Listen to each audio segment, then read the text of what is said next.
ياسين حبيب الله صلاة الله سلام الله على طه رسول الله صلاة الله سلام الله على ياسين حبيب الله على ياسين حبيب الله توسلنا ببسم الله وبالهادي رسول الله وكل مجاهد لله بأهل البدر يا الله بأهل البدر يا الله صلاة الله سلام الله على طه رسول الله صلاة الله سلام الله على ياسين حبيب الله على ياسين حبيب الله إلهي سلم الأمة من الآفات والنقمة ومن هم ومن غمة بأهل البدر يا الله بأهل البدر يا الله صلاة الله سلام الله على طه رسول الله صلاة الله سلام الله على ياسين حبيب الله على ياسين حبيب الله اللهم صل وسلم وبارك عليه وعلى آله. Bismillahirrahmanirrahim. Alhamdulillahi rabbil alamin. Wassalatu wassalamu ala asyrafil anbiya wal mursalin sayyidina wa maulana Muhammadin wa ala alihi wa sahbihi ajma'in. Subhanaka la ilma lana illa ma 'allamtana innaka antal alimul hakim. Rabbi shrah li sadri wa yassir li amri wahlul 'uqdatam min lisani yafqahu qawli. Amin ya rabbal alamin. Amma ba'd. Hadirin segenap jamaah Majlis Ahbabus Shalihin yang dirahmati Allah Subhanahu wa taala, bil khusus yang kita hormati, kita muliakan Sayyidul Warid Ayahanda Ki Haji Ghazali Musannif, matta'anallahu bi tuli hayatihi wa nafa'anallahu bi ulumihi fid dini wad dunya wal akhirah. Mudah-mudahan Allah berikan panjang umur, sehat afiat, diangkat penyakitnya oleh Allah Subhanahu wa taala, dimudahkan urusannya, dimurahkan rezekinya, dikabulkan hajat-hajatnya dan manfaat ilmunya. Amin ya rabbal alamin. Hadirin yang dirahmati Allah Subhanahu wa taala, kajian kita malam ini adalah kajian tasawuf dalam kitab Bidayatul Hidayah karya Al-Imam Hujjatul Islam Abu Hamid Muhammad bin Muhammad Al-Ghazali. Terakhir kita diajarkan oleh Imam Ghazali tentang cara memilih sahabat dalam mencari ilmu, gitu ya. Jadi kalau pengen cari ilmu, pilih teman yang pertama pinter, gitu ya. Biar kita juga termotivasi biar bisa pinter. Kalau temennya standar atau lebih bodoh, ya nggak naik-naik kelas kita ntar. Ya, satu. Yang kedua, husnul khuluq. Selain pinter, akhlaknya bagus. Ya, sama orang tua, sama-sama teman, sama yang lebih muda, jaga adab, jaga akhlak. Ya, kemarin ada yang Pepe nanya, Pepe nggak ada. Bedanya akhlak dengan adab itu gimana? Ya, kalau akhlak itu sifat watak dari dalam jiwa yang timbul karena ketaatan, keimanan pada Allah Subhanahu Wa Taala. Sedangkan adab itu ya aplikasinya, penerapannya. Kalau akhlak di dalam jiwanya itu bagus, ya maka yang keluar dari perilakunya yang disebut adab akan bagus. Ya, dan adab itu bisa dipelajari. Ya, adab itu bisa dipelajari sesuai dengan norma yang ada.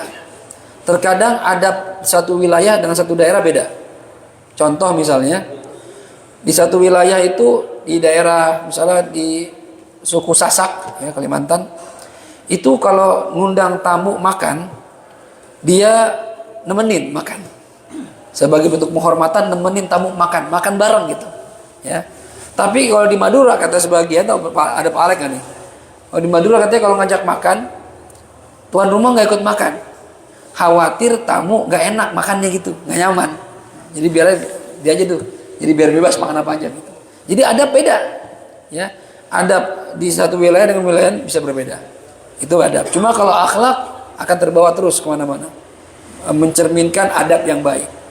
Contoh misalnya, seorang murid ketemu guru, karena orang ini akhlaknya baik, hatinya bersih ya, karena keimanan, taat sama perintah Allah, ajaran Allah, maka dia akan menghormati gurunya ya. Dengan cara apa dia menghormati? Adabnya murid sama guru ketemu cium tangan, nah, berarti dia adabnya itu bagus karena memiliki akhlak yang bagus ya. Jadi timbulnya adab itu dari dalam jiwa yang disebut akhlak atau watak yang baik. Maka Nabi dikatakan innama bu'itsu liutammima makarimal akhlak, supaya zahirnya batinnya bagus. Jadi kalau bahasa gampangnya, akhlak itu watak penjiwaan seseorang di dalam jiwanya, dalam hatinya, terpatri dari disebab apa, terbentuk karena keimanan, ketaatan kepada Allah Subhanahu wa taala. Adapun adab ya, watak yang timbul secara zahir, yang tampak ya. Jadi hati itu akhlak, anggota tubuh adab gitu ya. Baik. Kemudian setelah punya teman yang pintar ya dalam cari ilmu ya, akhlaknya bagus, wassalah, cari orang soleh ya, orang yang ibadahnya rajin, taat sama Allah, sehingga kita ke bawah tuh ketaatannya, kesolehannya ya. Bahkan ya, majlis kita disebut ahbabus sholihin. Saya memberi nama ahbabus sholihin bukan tanpa tujuan ya, para pecinta orang-orang soleh. Kenapa saya kasih nama begitu majlis kita? Karena saya sendiri, saya sadar saya bukan orang soleh. Minimal kita cintalah sama orang soleh gitu ya. Kalau ada cintanya, insya Allah bisa kecipratan solehnya. Sebagaimana qaul Imam Syafi'i, beliau mengatakan uhibbus salihin wa lastu minhum la'alli artaji minhum syafa'ah. Imam Syafi'i orang soleh bilang begini, saya cinta sama orang-orang soleh walaupun saya bukan termasuk orang soleh. Lihat tuh tawadhunya beliau. Saya cinta sama orang-orang soleh walaupun saya bukan termasuk orang soleh. Saya berharap dengan kecintaan saya pada orang soleh, saya akan mendapat syafaat dari mereka nanti di hadapan Allah. Nah, itu yang kita harapin.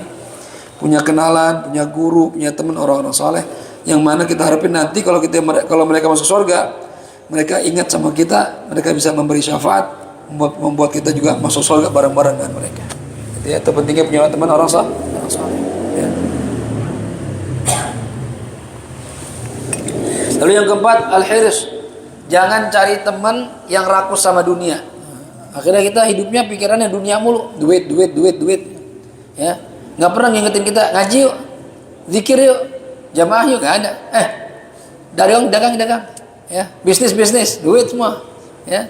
Kehidupannya, gaya hidupnya hedon ya. Yang dipikirin bagaimana punya HP mahal, motor mahal, mobil mahal, rumah mahal ya, tas mahal, semua hedon ya. Jangan punya teman rakus sama dunia. Yang terakhir, pilih teman yang jujur. Itu belum kita bahas tuh. Lalu Imam Ghazali bilang, kalau seandainya kita nyari orang yang punya 5 sifat ini nggak ada, gimana ini? Ya, nggak ada yang lengkap sifat ini. Ya, kalau nggak ada, kata Imam Syafi'i, pilih 2. 1, uzlah. Ya, menyendiri aja. Jangan sering-sering berkumpul kecuali ada faedahnya. Gitu aja. Ya, jangan sering-sering ngumpul, karena kalau ngumpul teman-temannya kepada nggak bener, percuma juga. Kita bukan jadi bener, jadi nggak bener ntar. Ya, lebih baik kita menyendiri, dan itu merupakan keselamatan buat kita. Karena katanya Imam Ghazali, yang namanya teman itu ya, ada 3 macam kemarin ya. Ada teman seperti makanan yang kita selalu butuh sama makanan, nah, itu boleh berteman. Ada teman yang seperti obat, butuh kalau pas kita sakit aja, nah itu kalau pas lagi butuh kita datang ke dia ya. Kalau enggak, gak usah, karena kalau tiap hari juga nggak ada faedahnya gitu ya. Misalnya, teman saya nih ahli di bidang IT ya, kita lagi perlu hati, datang ke dia ya. Di bidang ekonomi, datang ke dia gitu ya. Tapi kalau selain itu yang ada kehidupannya hura-hura doang, nggak usah datang datang seperlunya aja. Yang ketiga, teman ada yang modelnya penyakit, nggak ada baik-baiknya, nggak usah berteman sama dia, tinggalin teman begitu. Yang ada ntar kita ketularan penyakitnya, ya. Kemudian kemarin diibaratkan bahwasannya, ya, yang namanya manusia itu ibarat pohon. Ada pohon yang ada daunnya, ya, tapi nggak ada buahnya. Ya. Ini teman yang bermanfaat di akhirat, di dunia, di akhirat enggak. Nah, ini berteman ya sekedar urusan akhirat, urusan dunianya udah. Ya. Kalau pohon kan ada daunnya, bisa tempat berteduh, cuma nggak ada buahnya, nggak bisa dinikmatin. Nah, itu maksudnya gitu. Sama seperti teman, dia untuk urusan dunia oke. Urusan akhirat ya nggak ada bagus-bagusnya. Ya. Urusan dunia aja gue berteman sama dia. Ya. Ada teman seperti pohon yang daunnya nggak ada, buahnya nggak ada. Ilmu dunianya nggak ada, agak bener. Akhiratnya apalagi? Nggak usah berteman sama orang begitu. Buang waktu, ya. Nggak ada faedahnya, dunia nggak ada faedahnya, akhirat nggak ada faedahnya. Tapi kalau punya teman kayak pohon yang ada daunnya, ada buahnya, bisa berteduh, bisa nikmatin buahnya. Nah, ini teman yang dunianya bagus, akhiratnya bagus. Nah, tempel teman begitu tuh. Biar gitu, ya, mulazim dengan dia, deketin terus, ya. Jangan sampai dilepas. Saya dulu dipesan sama Abah Habib Abdurrahman Syalatas, Hafid, kunci ente ada sama Habib Umar, jangan lepas dari dia. Ya, kata Abah gitu. Ente lagi senang dekat, lagi susah dekat, dimarahin dekat terus, biarin aja terus, ya. Orang-orang model begini nih jarang Allah kasih sama kita. Ya, kalau kita punya ketemu guru yang soleh, temen yang soleh, nah, jangan kita jauhin tuh, terusin bergaul sama dia sehingga kita bisa dapat manfaat dunia sampai akhirat, gitu ya. Taufan, maaf bunda takutnya penting, ya. Maaf ya. Lalu kita lanjutin. Sekarang kalau seandainya kita menyendiri nggak bisa, susah Ustaz, lari kemana ini menyendiri? Nah, mau nggak mau kita bergaul dong, ya. Tapi teman kita nggak ada yang punya sifat lengkap seperti ini lima-limanya. Gimana caranya? Kata Imam Ghazali. Qala musannif rahimahullahu taala wa nafa'ana bihi wa bi ulumihi fid dharain amin. Radhiyallahu ankum wa qala radhiyallahu anhu. Wal wazifatu tsaniyah, tugas yang kedua. Teman nggak ada yang punya 5 sifat lengkap, kita disuruh menyendiri. Menyendiri nggak bisa. Oke, pilihan kedua, opsi kedua, mura'atu huquqis suhbah. Menjaga, memelihara hak-hak persahabatan. Kalau mau nggak mau kita bersahabat, walaupun teman kita nggak sempurna sifatnya, tetap bersahabat dan jaga hak-hak persahabatan. Ini yang mau kita bahas. Apa hak persahabatan itu? Ya, jaga hak. Famahman aqadatis syarikah. Ya, famahma in aqadatis syirkah, dan ketika telah terjalin persahabatan, wantadhamat bainaka wa baina syarikika as-suhbah. Aman, enggak ada masalah. Baik. Dan sudah, ya, terbentuk antara kamu dengan teman kamu persahabatan, jalinan persahabatan, fa'alaika, maka wajib bagi kamu hukukun, ada hak-hak wajib atas kamu terhadap hak-hak, yujibuha, yang menyebabkan hak tersebut menjadi wajib, aqdus suhbah, akad persahabatan. Tadinya kita sama dia nggak ada hak ini, cuma karena kita sudah bersahabat sama dia, maka ada hak-hak yang perlu kita perhatikan dalam menjaga persahabatan. Kayak kita nih, sekarang kita bersahabat nih, kita harus jaga hak sahabat kita masing-masing. Apa aja? Ini mau dijelasin. Wa fil qiyami biha adabun, dan dalam melaksanakan hak-hak tersebut adabun, ada adab-adab yang perlu kita perhatikan, ya. Wa qad qala, dan telah bersabda siapa Rasulullah sallallahu alaihi wasallam, mathalul akhwain, perumpamaan dua teman, dua sahabat, dua saudara, mathalul yadain, seperti perumpamaan kedua tangan, anggaran tangan kiri, taghsilu ihdahumal ukhra, yang satu membersihkan yang satunya. Kita kalau cuci tangan kanan kotor, pasti butuh tangan kiri dong. Kalau ente cuma gini doang nggak bersih, tapi kalau diginiin bersih. Tangan kiri kotor, butuh tangan kanan. Itu fungsinya teman, saling membersihkan teman-teman kita. Teman kita ada yang nggak bagus, kita nasihatin biar bagus. Teman kita ada yang salah, kita ingetin biar benar. Gitu, itu namanya teman begitu. Itu perumpamaan teman sama seperti kedua tangan, saling membutuhkan. Ya, baik. Ente kalau kerja angkat beban berat, tangan satu susah. Kalau berdua beda, kuat, lebih kuat, ya. Nah, jadilah dalam bersahabat seperti kedua tangan. Kemudian wadakhala sallallahu alaihi wasallam. Pernah satu ketika, ya, Rasulullah sallallahu alaihi wasallam masuk, ya, ajmahatan. Sini ajmahat asy-syajar al-katsib al-multalaf. Ya, wadakhala sallallahu alaihi wasallam masuk ke dalam pohon, ya, atau semak-semak. Nabi pernah masuk ke dalam semak-semak, ya. Kemudian fajtana minha siwakain, ya. Kemudian Nabi mengambil akhadha minha dari pohon, dari semak-semak tadi, siwakain, dua siwak. Jadi Nabi pernah, ya, masuk ke semak-semak, kumpulan pohon-pohon, karena yang namanya pohon siwak itu bukan tinggi ke atas, dia menjalar. Belum pernah lihat ya pohon siwak, ya. Di Yaman itu banyak tuh, di daerah Syaib Hud, pohon siwak. Itu anak-anak pada metik gitu, ya, pada motong sendiri, itu menjalar gitu, ya. Nah, Nabi masuk ke pohon-pohon begitu, terus Nabi ngambil dua siwak, ya. Ahaduhuma, satu dari siwak tadi mu'wajun, bengkok. Wal akhar, siwak yang satu lagi mustaqim, lurus. Jadi Nabi keluar dari semak-semak, dapat dua siwak, satu bengkok, satu lurus. Wa kana ma'ahu ba'du ashabi, dan ada bersama Rasulullah sallallahu alaihi wasallam ba'du ashabihi, sebagian sahabatnya, salah seorang sahabatnya. Ada yang mengatakan Abdurrahman bin Auf, ada yang bilang Utsman bin Affan, ya, riwayatnya beda-beda, ya. Lalu fa'atahul mustaqim, lalu Rasulullah memberikan kepada sebagian temannya tadi, maksudnya antara Abdurrahman bin Auf atau Utsman bin Affan, Nabi memberikan siwak yang lurus, fa'atahul mustaqim.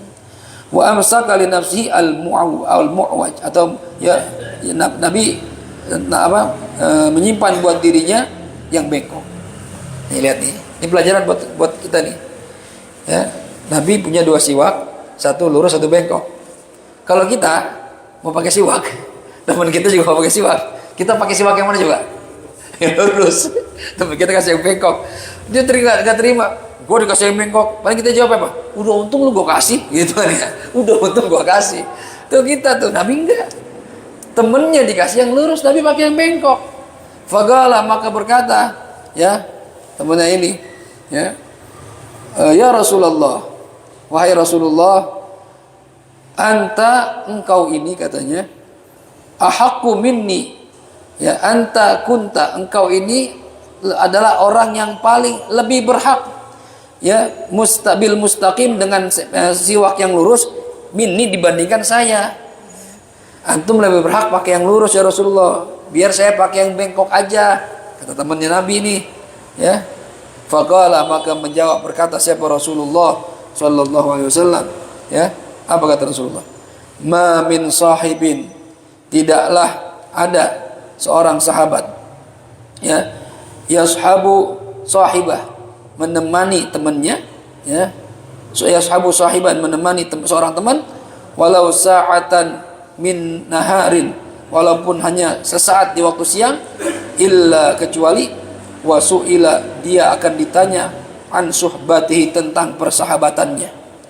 Hal aqama biha, apakah dia telah menegakkan dalam persahabatannya haqqallahi ta'ala, haknya Allah, am aldu'ahu, apakah dia telah menyia-nyiakan haknya Allah.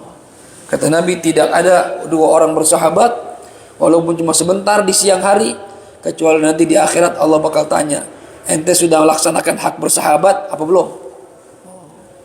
Nabi pengen begitu. Saya nanti bakal ditanya nih, bersahabat sama kalian, kalau saya kasih yang bengkok, kata Nabi, Allah nanya, ngapa ngasih yang bengkok? Ngasih orang yang bagus, gitu. Ya, jadi Nabi ngajarin, ya, lebih mendahulukan sahabat dibandingkan diri sendiri. Luar biasa tuh. Ya, itu akhlak tuh namanya, itu adab tuh, ya. Jadi ini ajaran Nabi kita Muhammad SAW, benar-benar memperhatikan hak para sahabatnya. Ya, kita belajar pelan-pelan, walaupun mungkin nggak bisa seperti itu, ya, dilatih, ya. Kan semua butuh latihan. Kalau nggak dilatih susah diri, ya. Mau sedekah kalau nggak dilatih susah, pelit. Yang ada kita latih dikit-dikit, yang nggak harus gede, ya. Wah, saya nggak bisa Ustaz kalau sedekah 1 juta, gope 100 gede banget. Ya, ente mau punya berapa dah? Ya. Mempunya 10.000, 10.000 apa-apa. Besok pelan-pelan naik lagi 20.000 gitu. Semua butuh latihan. Ya, kalau sudah terbiasa nggak butuh dilatih lagi, udah jalan sendiri tuh. Ya. Sebagaimana yang diajarkan oleh Nabi kita Muhammad Sallallahu Alaihi Wasallam. Kemudian dalam hadis lain diceritakan, kharaja Rasulullah Sallallahu Alaihi Wasallam bila bi'rin yaghtasilu indaha. Nabi Muhammad SAW pernah keluar menuju ke satu sumur untuk mandi. Fa'amsaka Hudzaifah ats-tsauba. Lalu Hudzaifah memegang kain, wa qama yasturu Rasulullah sallallahu alaihi wasallam hatta ightasala. Jadi ada sahabat Hudzaifah megang kain, berdiri nutupin Nabi mandi. Kan zaman dulu enggak kayak sekarang, enggak kayak ada toilet kamar mandi, enggak. Dulu mandi sumur kebuka gitu. Biar enggak kelihatan, Hudzaifah berdiri megang sarung nutupin bagian Rasul biar enggak ada yang kelihatan, biar enggak ada yang lihat. Ya. Kita lihat sahabat tuh khidmah sama Rasulullah. Kemudian wa qama yasturu Hudzaifah minan nas fa aba Hudzaifah, ya. Sebentar. Fa abi Hudzaifah wa qala bi abi anta wa ummi ya Rasulullah la taf'al. Ini kayak kurang ini kalimatnya nih. Sebentar, ada yang kurang ini. Oh, benar. Tsumma jalasa Hudzaifah. Nah, Nabi kan tadi ditutupin. Ya, ditutupin. Kemudian Nabi mandi. Setelah selesai, tsumma jalasa Hudzaifah, kemudian Hudzaifah duduk. Ya, gantian. Dia ketasila duduk mau mandi. Gantian. Tadi Nabi mandi, sekarang Hudzaifah mandi. Terus gimana yang Nabi kerjakan? Fatanawala Rasulullah sallallahu alaihi wasallam ats-tsauba. Lalu Nabi gantian. Nabi yang megang kain, ya. Wa qama yasturu Hudzaifah minan nas. Ya, dan Nabi berdiri nutupin Hudzaifah mandi. Kan dia bayangin tuh. Nabi nutupin teman. Ya. Kalau kita misal Kiai Ghazali nutupin Pepen gitu. Bahasa orang kurang ajar nih ya, Pepen. Ya. Fa apa Hudzaifah? Maka Hudzaifah ngomong ya, agak menolak gitu. Wa qala, berkata Hudzaifah, bi abi anta wa ummi. Ya, demi ayahku wahai Rasulullah dan ibuku wahai Rasulullah, la taf'al, jangan begitu dong katanya, ya. Fa aba alaihi salam, enggak usah Rasulullah, saya tutupin. Ya, saya enggak enak kata Hudzaifah gitu. Masa Nabi nutupin saya, Rasulullah nutupin saya? Ya emang saya kayak pembantu gitu kan enggak enak. Kalau saya murid iya. Boleh, antum kan Rasulullah, jangan gitu doang, saya enggak enak. Ya, fa aba alaihi salam illa an yasturahu bi thawbi hatta ightasala. Nabi tetap menolak. Udah enggak apa-apa. Nanti mandi aja udah, tutupin. Nabi tetap nutupnya sampai berdiri Rasulullah sallallahu alaihi wasallam, ya, sampai Hudzaifah selesai mandi. Wa qala Rasulullah sallallahu alaihi wasallam, bersabda Rasulullah sallallahu alaihi wasallam, mastahabathnani qat illa wa kana ahabbuhuma ila Allah taala arfaquhuma bi sahibi. Kata Rasulullah, tidaklah ada dua orang berteman melainkan ya yang paling dicintai oleh Allah salah satunya di antara dua orang tadi yang paling lembut kepada temannya.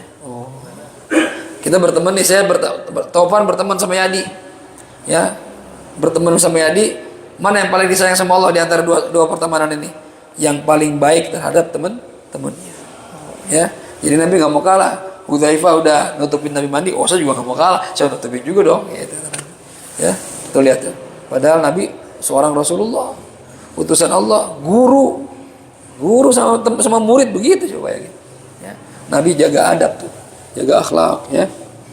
Jadi itu hak persahabatan. Hak bersahabat begitu, ya. Nah, sekarang kalau kata Imam Ghazali tadi kan kalau bersahabat harus menunaikan haknya.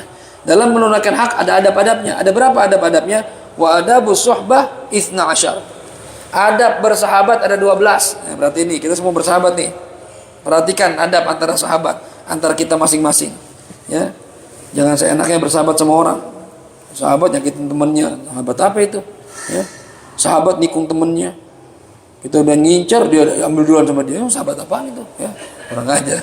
Ya. Yang pertama al-awwal, adabnya bersahabat al-ithar bil mal, ya, mengutamakan apa untuk teman kita dalam harta. Oh, ini kayak rada berat nih, ya. Mendahulukan teman kita dalam urusan harta. Saya berteman sama Bang Komar, ya. Saya lagi susah, Bang Komar juga lagi susah, ada duit, ya. Saya punya kebutuhan, Bang Komar punya kebutuhan. Begitu ketemu, Bang Komar sehat. Ustaz, sumpuk amat muka. Anak bini belum punya beras, Bang Komar. Ya Allah, ya. Saya juga susah nih Ustaz, ada duit sedikit, saya juga mau beli. Udah buat antum aja dah. Nah, itu temen itu begitu. Ya. Kalau teman mendahulukan temennya dalam urusan harta. Fa illam yakun hadza, ya. Maka jikalau kamu fa illam yakun, maka jikalau tidak bisa, ya tidak ada apa hadza, mendahulukan teman, fa badlul fadli, kalau ente enggak bisa, ya ente enggak bisa nih, waduh Ustaz, kayaknya kalau duluin teman saya dibanding saya berat. Karena kan saya juga punya kebutuhan, saya punya istri, punya anak gitu ya. Oke. Kalau enggak bisa gimana? Fa badlul fadli, maka ya bantulah dia, ya, dengan memberikan kepada dia minal mal, dari harta kita, walau qalilan, walaupun sedikit, indal hajah, ketika sahabat kita butuh bantuan. Gitu. Ente nggak bisa mendahulukan teman, ente punya kebutuhan juga, oke, nggak masalah. Ya, setiap orang kan punya skala prioritas masing-masing. Kalau ente nggak bisa, minimal kalau teman lagi susah, bantuin walau sedikit. Ya, kata Bang Omar, belum makan Ustaz, belum Bang Omar. Ya, sama Ustaz. Ya, Anda juga lagi mau beli beras ini buat istri Anda sama anak-anak. Ada berapa Bang Omar? Ya, butuh buat beli beras sama lauk, gocap. Anak belum banyak, pas banget lah Ustaz, beli gocap. Ini ada Ustaz dah. Antum saya kasih 15 dah, saya 35 aja. Nah, itu ya. Dia tetap ya ngasih temennya walaupun sama-sama susah, tapi tetap ngasih. Walaupun nggak semuanya. Nah, itu luar biasa. Bahkan lu ada cerita, ada orang bersahabat, ya, berperang, berjihad, 4 orang, ya, akhirnya 4-4-nya luka, ya, dalam peperangan, sekarat, ya. Teman yang satu kehausan, orang kalau lagi sekarat bawaannya haus, ya, air, ada yang nolong datang bawa air, ini Pak air cuma tinggal sedikit doang, buat Bapak silakan minum, ya. Begitu dia mau minum, dia lihat teman sebelahnya kehausan juga, air, kata dia, jangan saya dah, kasih teman saya aja, kasih temannya. Yang temannya mau minum, ngeliat lagi teman yang ketiga kehausan, oper lagi teman saya itu. Sampai yang keempat dikasih, dia ngeliat temennya yang satu tadi kehausan, kata dia kasih ke teman saya yang pertama, muter lagi, begitu muter teman yang pertama udah meninggal dunia, nggak tahan haus. Tuh, saking mendahulukan teman. Oh, ini orang-orang soleh begitu bertemannya, ya, benar-benar mendahulukan hak temannya dibandingkan hak pribadinya, ya. Walhasil anal muwasa bil mal ma'al ikhwa ala thalathi maratib. Jadi katanya gini, masalah memberikan harta kepada teman ini ada 3 tingkatan, ya. Yang paling rendah, antun anzila sahibak manzilata abdik aw khadimik fataqumu bihajati min fadlatil malik. Ya, fa idza kanat lahu hajah wa kanat indaka fadilah an hajatik a'taitahu ibtida'an wa lam tuhawwiju ila su'al. فإن أحوجت إلى ذلك فهو غاية التقصير في حق الإخوة. Jadi katanya dalam memberikan harta kepada teman ini ada 3 urutan. Urutan pertama, ya, kamu tempatkan teman kamu ini seperti pelayan atau budak kamu. Ya, lanjut derajat pertama, menganggap teman itu dalam masalah memberi harta, ya, bukan menganggap dia budak, bukan. Dalam memberi harta menganggap teman kita ini seperti pelayan atau budak kita. Yang namanya majikan maka akan memenuhi kebutuhan anak buahnya, budaknya. Kita punya pembantu, kita punya budak, kita punya kewajiban kasih makan dia dong. Jangan cuma nyuruh-nyuruh doang, kan? Dan juga memberikan hajatnya apabila kita memiliki kelebihan. Jadi kalau ada lebih kasih makan dia juga, jangan butuh, ya. Nah, kemudian jika dia membutuhkan sesuatu, sedangkan kamu memiliki kelebihan harta, bantulah dia dengan hartamu sebelum dia minta. Kita berteman nih, kita lihat Bang Komar lagi sumpah amat, Bang Komar, baju lebaran nggak ada Ustaz, ya. Anak mau lebaran besok, kesian. Dia nggak minta bantuan sama kita, tapi kita tahu di Bang Komar lagi susah nih, nggak usah ditanya, Bang Komar, bawa ke matahari. Panas Ustaz, jangan yang di atas, yang di blok M, di adem, ya. Beli baju buat anak. Padahal dia nggak minta tuh, sohib tuh, ya. Kalau dia sampai meminta kepadamu, minta bantuan, maka kata Imam Ghazali, itu adalah puncak kecerobohan kamu dalam hak persaudara, dalam hak bersahabat. Kalau teman sampai minta tolong, berarti ente itu kagak peka, itu namanya. Ya. Udah tahu teman lagi sumpah, kelihatan banget itu. Bang Komar, ya, ini Ustaz gimana nih? Ya, anak belum pada punya baju lebaran, kesian. Bang Komar jangan kemana-mana, tunggu sini. Mana pulang bentar. Begitu pulang bawa duit. Bang Komar, ada 1 juta doang nih. Di baju sana, anak-anak. Nah, itu teman beneran. Tapi kalau sampai ngomong, Ustaz ada duit ya, pinjam dulu dong. Nah, itu namanya kurang peka kita sama teman. Ceroboh kita namanya itu. Ya, ini tingkatan pertama kata Imam Ghazali. Ya, kita bisa nggak model begini? Ya. Kemudian kok lengkap ini 99. Nah. Kemudian yang kedua, antunzilahum manzilatan nafsik wartardha bi musyarakatih iyyaka fi malik wa nuzulu manzilataka hatta tasmaha bi musyataratihi 'alal mal. Nah, jadi tingkatan kedua sekarang. Menempatkan teman kita seperti diri kita sendiri. Kalau tadi seperti budak, seperti pelayan. Kalau ada lebih kita kasih, nggak perlu diminta kita kasih. Kita sama membantu begitu ya. Kita punya membantu di rumah nih. Dia aja bengong aja tanya, Mbak kenapa? Kok kerjanya kayak bengong aja? Ini Pak Ustadz misalnya gitu. Di rumah orang tua saya lagi sakit, saya kepikiran. Nah, kalau majikan yang baik, nggak usah pakai ngomong, udah mau nengokin, iya, dah pulang dulu dah. Ini bawa duit buat berobat orang tua. Itu namanya majikan yang baik begitu tuh. Itu level pertama. Level kedua, jadikan teman kita, posisikan teman kita seperti diri kita sendiri. Oh ya. Yang mana ya, kamu ridho dia ikut menikmati hartamu. Oh. Ini lebih berat lagi nih. Ya.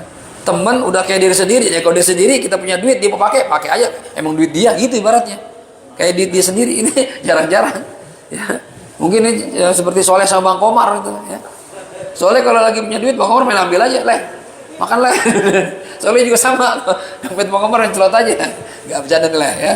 Saking deketnya gitu, harta, duit gua, duit lu, duit gua, nah, gitu ibaratnya tuh.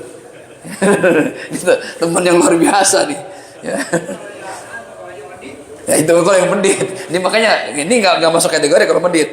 Ya, ini orang yang bares tuh, sampai ada berteman begitu, meridhoi apapun yang dia pakai. Ya, saya punya motor nih, berteman sama Yadi, udah biasa tuh. Yadi main ambil kunci, pakai aja. Yadi punya sepeda, saya udah biasa main bawa aja, nggak marah sama sekali. Lagi nggak punya duit, lihat tuh, tadi lagi naruh baju di gantungan, lihat tuh kantong, mau beli somai nih, pakai duit Yadi. Lihat beli somai, beli aja fit, ya nggak apa-apa. Ada sampai level begitu tuh. Ya. Harta kita, harta saya, harta kamu, harta saya. Ya. Sehingga dia rela ya menikmati harta bersama-sama dibagi dua. Insyaallah ya. Ini luar biasa nih. Kalau apa namanya antara suami dan istri kan beda. Harta suami, harta istri, harta istri. Ya. Jadi kalau kita hartanya berdua sama dia, jadi harta dia gitu ya. Ini rasa nih istri begini nih ya. Ya senangnya sama kita doang, susah nggak mau bantuin. Ya. Ini level 2. Level 3. Nah, ini yang paling berat nih. As-salitsah, yang ketiga, ya, derajat memberikan harta kepada teman. Wahiyal ulia, ini yang paling atas. An tu'athirahu ala nafsik wa tuqaddimu hajatahu ala hajatik. Ya, inda tusawihima fil hajah. Wa hadhihi rutbatus siddiqin wa muntah rutbatul mutahabbin. Ammal qurbu fayakrahul ithar biha. Nah, jadi yang ketiga kata gini. Tingkatan para siddiqin yang jujur benar-benar berteman. Ini tingkatan atau puncak tertinggi orang-orang yang saling mengasihi dalam bersahabat. Ya, apa itu? Lebih mendahulukan temannya dibandingkan dirinya sendiri. Dan lebih mengedepankan hajat temannya di atas hajatnya sendiri. Walaupun sama-sama punya hajat. Oh. Ini berat ini. Kalau tadi kan bareng, sharing. Ya, punya duit. Ada, anak gak punya duit ya, gue makan somai. Ayo Fit makan bareng. Besok Fit punya duit, punya. Makan bakso yuk, gue punya duit nih. Ayo makan bareng. Itu bareng-bareng namanya. Kalau ini enggak. Yadi anaknya mau bayar sekolah. Tovan anaknya bayar sekolah juga. Taufan nggak punya duit, ya dia punya, sama-sama ketemu. Mau mana ya? Bayar uang sekolah nih anak-anak. Lu mana? Sama, cuma gue mau bayar kagak punya duit. Ya di nih level 3 nih. Emang anaknya berapa Van sekolah? Bayar kurangnya 1 juta. Waduh. Aduh, 1 juta lagi nih mau bayar sekolah. Udah Van, ente dulu dah. Karena nyari kemana kayak gitu, malah duluin temennya dibandingkan dirinya sendiri. Nah, ini level luar biasa ini. Dia rela temennya nyaman, tenang, bahagia, sedangkan dia susah. Masya Allah. Ini jarang sahabat begini. Ada nggak kira-kira yang begitu? Ya. Kalau ada yang begitu Bang Kamar, jangan dilepas teman begitu tuh. Ya, jangan dikubur kalau belum mati, jangan ya. Masya Allah. Orang-orang baik tuh. Ya, Masya Allah. Dia butuh, kita butuh. Hah?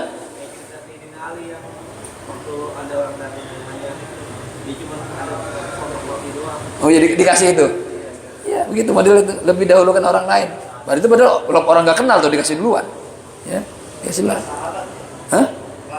Kelas sahabat. Siapa ya contohnya? Ya Rasulullah contoh. Ya, Rasulullah dapat hadiah. Dapat hadiah banyak dari raja. Pakaian, makanan, dinar, dirham. Nabi dapat hadiah banyak, dia nggak lupa daratan. Dia panggil teman-temannya. Orang lagi ngumpul di mana kayak saya nih lagi ngajar nih. Tiba-tiba ada datang tamu, bawain Ustaz, ini ada duit nih 2 koper, udah baju, udah ini. Kalau saya jangan di rumah, jangan masih bawa pulang ke rumah aja gitu. Kalau saya itu kan nggak enak sama yang lain gitu kan. Tapi kagak, Nabi panggil teman-teman yang lagi di rumah, yang lagi di pasar panggil. Panggil teman-teman pada ngumpul di masjid, bagi-bagi. Dibagiin. Kalau saya model begitu, ya saya sisain dong buat saya. Kan teman-teman udah pada dapat, saya juga pengen dapat. Nabi enggak, dibagiin sampai habis. Ya, waraja'a ila baiti sifrul ladain. Nabi pulang ke rumahnya tangannya kosong, enggak bawa apa-apa. Bayangin tuh hadirin. Ya, lalu tanya sama istrinya, "Ya Humairah, ya, hal indaka syai'? Punya sesuatu enggak bisa saya makan?" Kata Nabi, kata Siti Aisyah, "Enggak ada apa-apa, Rasul, cuma air doang." Ya udah deh, saya puasa aja. Pulang ke rumah yang tadinya harusnya bawa hadiah banyak, nggak bawa apa-apa, di rumah nggak ada apa-apa, akhirnya puasa. Itu Rasulullah SAW. Nabi mendahulukan sahabatnya. Ya, itu akhlak Nabi itu begitu. Ya, ya berat sih emang. Ya, emang kalau buat teori kan kadang ya enak gitu. Cuma begitu praktek ya Allah, berarti luar biasa. Tapi itulah ajaran Nabi kita Muhammad Sallallahu Alaihi Wasallam. Makanya ya Allah Subhanahu Wa Taala memuji Nabi ya di dalam Al-Quran. Apa kata Allah tuh? Apa namanya? Laqad kunta innaka la'ala wa innaka la'ala khuluqin azim. Itu Allah yang bilang tuh. Wa innaka, ada huruf taukid inna. Sungguh engkau ya Muhammad la'ala, lamnya lam kosong, sumpah lagi Allah. Sungguh, saya sumpah engkau berada dalam akhlak yang sangat agung. Yang ngomong zat yang maha agung lagi. Oh, udah double dah. Ya, nggak ada orang akhlak kayak Nabi kita Muhammad Sallallahu Alaihi Wasallam. Lebih mendahulukan sahabatnya, temannya dibandingkan dirinya sendiri. Ya, mudah-mudahan Allah kasih kita ya, kemampuan berbuat seperti itu. Ya, baik. Sampai sini paham? Ya. Kemudian asani al-i'anah bin nafsi. Sebentar. Ya, yang kedua al-i'anah bin nafs. Menolong dengan jiwanya, dengan inisiatif sendiri fi qada'il hajat, dalam memenuhi hajat teman-temannya. Jadi kalau teman-teman punya hajat, ya ini adab dalam berteman. Teman lagi butuh, ente nggak usah pakai diminta. Nggak tahu lagi susah, ente tolongin aja udah. Ya. Apa namanya, misalnya kecelakaan teman kita, ya udah inisiatif aja. Ini kecelakaan ini, kumpulin duit yuk, duit. Nah itu inisiatif tuh, ya. Kadang ada orang yang nggak peduli gitu, teman kagak peduli gimana ceritanya sih. Minimal kalau ente punya duit, tengokin lah gitu, doain. Namanya ada kepedulian tuh. Ya, ini kalau bisa membantu dengan inisiatif sendiri dalam memenuhi hajat teman-temannya. Ala sabilil mubadarah, dengan cara secepat-cepatnya, min ghairi ihwaji ila timasin, tanpa butuh diminta, tanpa butuh disuruh. Tuh, teman begitu, ya. Nah, ini katanya fa inna dzalika ablagh min at-tawadhu. Ini mendahulukan hajat temannya tanpa perlu diminta itu lebih dahsyat, lebih tinggi derajatnya, ya. Dan itu cermin dari sifat tawadhu. Orang tawadhu begitu, ya. Wa hadhihi aidan laha darajat, ya. Dan kondisi seperti ini juga, ya, menolong atas inisiatif sendiri itu ada urut-urutannya, ya. Yang pertama katanya paling rendah al-qiyam bil hajah inda su'al. Dalam memberi pertolongan, ya, menolong harus dengan harta, ya, nolong tenaga, pikiran, gitu ya. Kalau tadi kan masalah harta tuh 3 derajat. Dalam memberikan pertolongan, membantu teman memenuhi hajat ada 3 derajat. Derajat pertama, ya, membantu hajatnya ketika diminta, ya, membantu hajat ketika diminta, ya, dan ketika dia mampu. Jadi kalau teman minta bantuan, Fit, ini di rumah mau ada acara, Fit, bantuin yuk gelar karpet, misalnya gitu, ya, itu diminta nih, datang, dan kita mampu, ada waktu, datang, ya. Walakin ma'al basyasha wal istibsyar wa idharul farah wa qabulul minnah. Tapi bantu ente, kalau bantu teman, ya, diminta sama teman dan ente mampu, ente bisa, datanglah, bantulah dengan wajah yang tersenyum dan menunjukkan rasa rela dan bahagia. Jangan datang cemberut, ya. Nah, jadi Fit, gak rapet, iya, akhirnya kita dadah aja lu, kalau kayak ini pakai minta bantuan, bantuin tapi mukanya cemberut, kita kan jadi males ini. Dadah, belakangnya pulang dah, masih bantuin dah, bantuin cemberut, ya. Ente kalau bantuin teman, mukanya juga kelihatan cerah gitu, jadi enak juga, teman ngeliatnya juga enak, ya. Jangan sampai bantuin orang tapi, ya, orang juga malas dibantuin sama dia. Ayolah, ya, begini jadi masalah. Gara-gara bantuin sedikit jadi putus hubungan, ntar nggak usah begitu, ya. Nah, ini cuma dijelaskan di syarahnya cuma 1 doang nih. Ini tingkatan paling rendah tuh. Kalau punya bantuin temen, diminta dulu, ya, disertai wajah yang berseri-seri, bersenyum tanpa ada senyum juga ada, ya. Hanya sama orang murah senyum. Kenapa, Pak Ji? Nah, iya, merengut itu bikin orang sumpah lihat juga, ya. Jangan teman bini kita kalau merengut di rumah kita puyeng. Cemburu aja mah, ada apaan sih lo, ya. Kadang kita kesel, ya.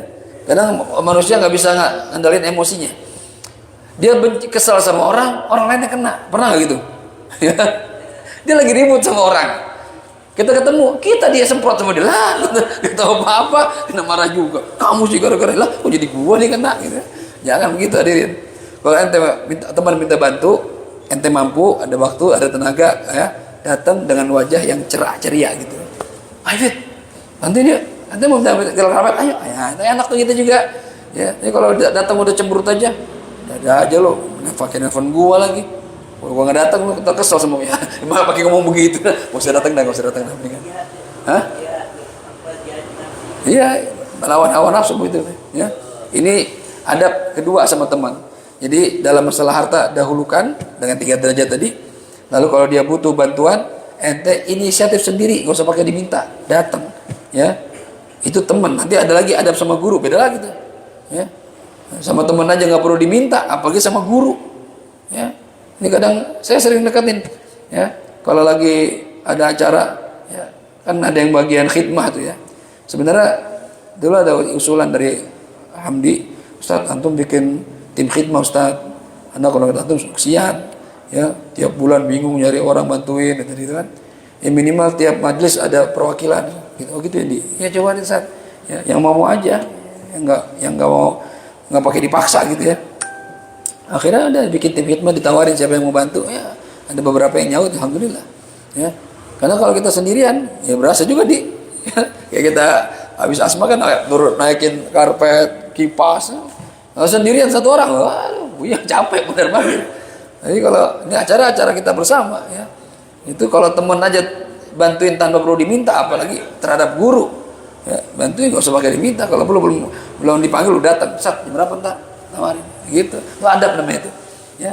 Itu Nabi pun begitu sama para sahabat, ya. Sahabat pun begitu dengan baginda Rasul Shallallahu Alaihi Wasallam, ya. Baik.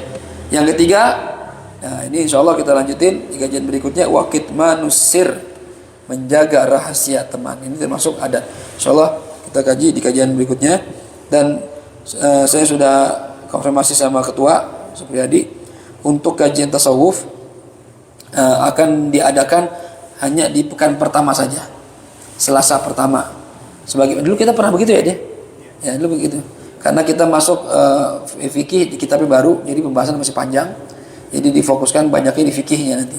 Tasawuf ini udah akhir-akhir nih, ya berjalan pelan-pelan, belajar adab, ya. Bahkan nanti kemarin saya kepikiran kalau memang ingin buru-buru dihatamin hidayahnya minggu keempat tasawuf aja lagi misalnya gitu. Kalau misalnya mau, atau kalau mau tetap minggu keempat akhlak, biar nggak ini, biar beda. Tapi terserah aja, ntar gimana. Tapi pada intinya kajian tasawuf yang dipatenkan itu di pekan pertama, Selasa pertama, sisanya fikih, minggu keempat malam Jumat itu kan jiling. Nah, jiling itu akhlaqus salaf. Ya, itu mungkin. Ada pertanyaan? Kalau nggak ada nanya, kita langsung menuju tempat dinner. Ya, sudah disiapkan candlelight dinner bersama dessertnya, main course-nya gitu ya. Ada yang mau nanya nggak? Nggak ada ya. Teman ada, Pak Alex, silakan. Madura mau nanya nih. Darum, Mbak. Ya, Darum, Mbak ya. Enggak, katanya orang Madura tuh, berarti antum tuh ya.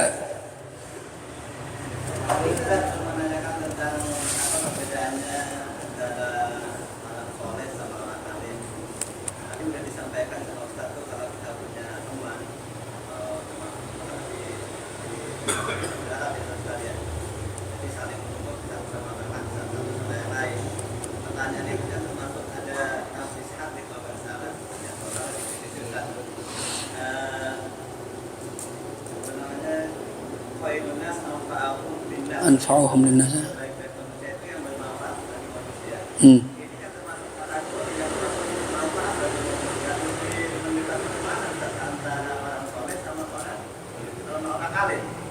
Bagaimana dengan orang kita awam ini? Apakah bisa termasuk derajat atau termasuk kita dahulukan dengan cara bagaimana orang awam mengatakan yang terima kasih.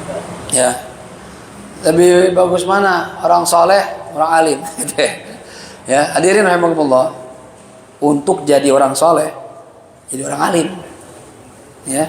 Tapi belum tentu orang alim itu soleh, kecuali yang namanya soleh. Nah, teman-teman kita di Poncol itu dia orang soleh tuh ya. Dia lahir soleh dia, ya. Muhammad Soleh namanya dia. Dia pasti soleh dia. Biar kata orang mabuk, dia tetap soleh. Ya. Hadirin, di antara kata Sayyidina Utsman, di antara penyebab orang menjadi orang soleh adalah al-qana'atu bil jahli. Ada 5 penyebab orang jadi orang soleh. Ya, soleh itu apa sih? Pengertian soleh itu al-qa'im bi huquqillah wa huquqi ibadillah. Itu orang soleh. Orang yang bisa melaksanakan hak Allah dan hak para hamba Allah. Itu orang soleh namanya. Nah, untuk tahu apa hak Allah, untuk tahu hak para hamba Allah, harus ngaji, harus punya ilmu. Makanya kata Sayyidina Utsman, di antara pencegah orang jadi soleh, al-qana'atu bil jahli. Dia merasa tenang dengan kebodohan yang ada pada dirinya. Jadi orang bego nyantai, nggak bakal jadi orang soleh. Kalau ente tahu ente bego, bodoh, nggak ngerti agama, ngaji. Ya, jangan bolos mulu. Ngaji bolos mulu. Datang bukan penutupan. Ya, itu masih mendingan. Ada orang yang nggak mau ngaji sama sekali, hadirin. Sekolah umum, madrasah kagak, sekolah negeri, ya, pesantren nggak pernah masuk, paling masuk nganterin doang, nggak pernah belajar pesantren, ya, majelis nggak pernah datengin, pada samping rumah majelis, ya, pengen jadi orang soleh, susah deh, ya, wudhu aja kagak bener, sholat nggak bener, nggak tahu apa yang harus kita kerjakan di hadapan Allah, bagaimana caranya, mana yang halal, mana yang haram, nggak ngerti. Kalau kita tenang dengan kebodohan, maka kata saya teman, gak bakal bisa jadi orang soleh. Jadi kalau bagusan mana orang soleh sama orang alim, ya, yang bagus itu orang soleh karena dia alim gitu. Tapi orang alim belum tentu soleh. Ada orang alim tapi nggak mau ngamalin ilmunya, ada nggak? Ada.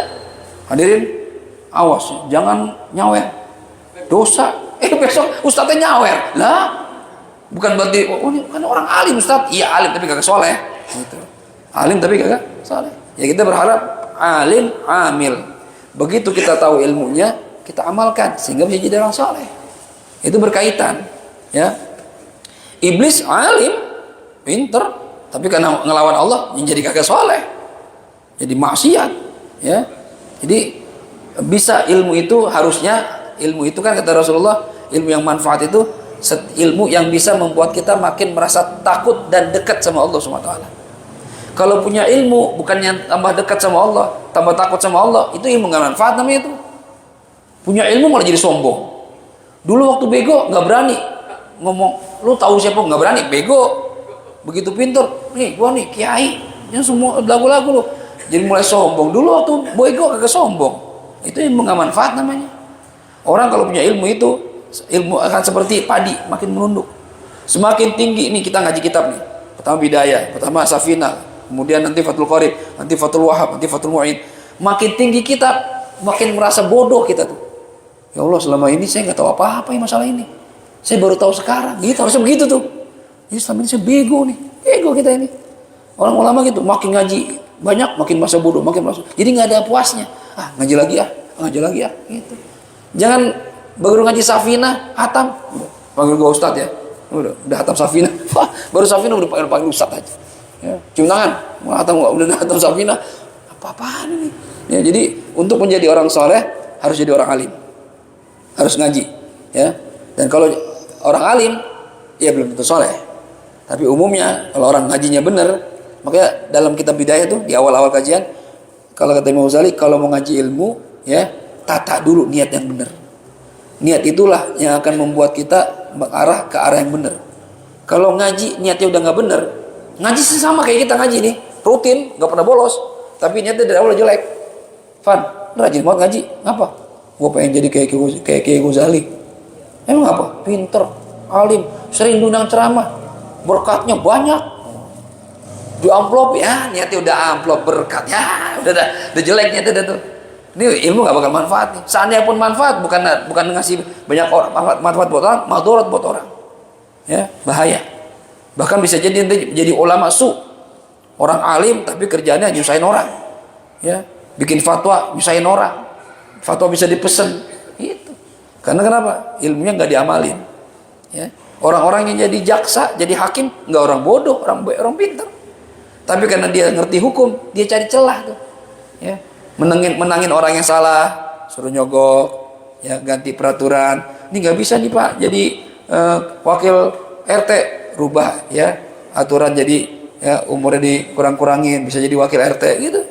Ya, karena begitu tuh. Karena pintar jadi ngakal-ngakalin hukum. Hati-hati hadirin. Jadi berusahalah tetap Pak Alek, kita jadi belajar orang yang rajin ngaji, ya belajar biar jadi orang alim. Nah, mudah-mudahan dengan ilmu kita bisa jadi orang soleh. Itu harapannya. Oke, cukup ya. Khawatir nanti nasi jadi rengginang, ya dari siapin sama Agus. Kita baca Fatihah. Mohon kepada Allah SWT. Mudah-mudahan apa yang kita pelajari Allah jadikan sebagai ilmu yang manfaat. Mudah-mudahan kita istiqomah terus hadirin, ya dalam mencari ilmu sampai kita meninggal dunia dengan harapan mudah-mudahan kalau meninggal dunia lagi nyari ilmu, mati dalam husnul khatimah, dapat pahala syahid dari Allah Subhanahu wa taala. Ala hadhihi niyyah wa likulli niyatin salihah wa ila hadratil habibil mustafa Muhammad sallallahu alaihi wa alihi wasallam. Al-Fatihah. A'udzu billahi minasyaitonir rajim. Bismillahirrahmanir rahim. Alhamdulillahi rabbil alamin. Arrahmanir rahim. Maliki yaumiddin. إياك نعبد وإياك نستعين اهدنا الصراط المستقيم صراط الذين أنعمت عليهم غير المغضوب عليهم ولا الضالين آمين يا حي يا قيوم برحمتك نستغيث من عذابك نستجير أصلح لنا شأننا كله ولا تكلنا إلى أنفسنا طرفة عين دعواهم فيها سبحانك اللهم وتحيتهم فيها سلام وآخر دعواهم أن الحمد لله رب العالمين. سبحانك اللهم وبحمدك أشهد أن لا إله إلا أنت أستغفرك وأتوب إليك والعفو منكم. السلام عليكم ورحمة الله وبركاته.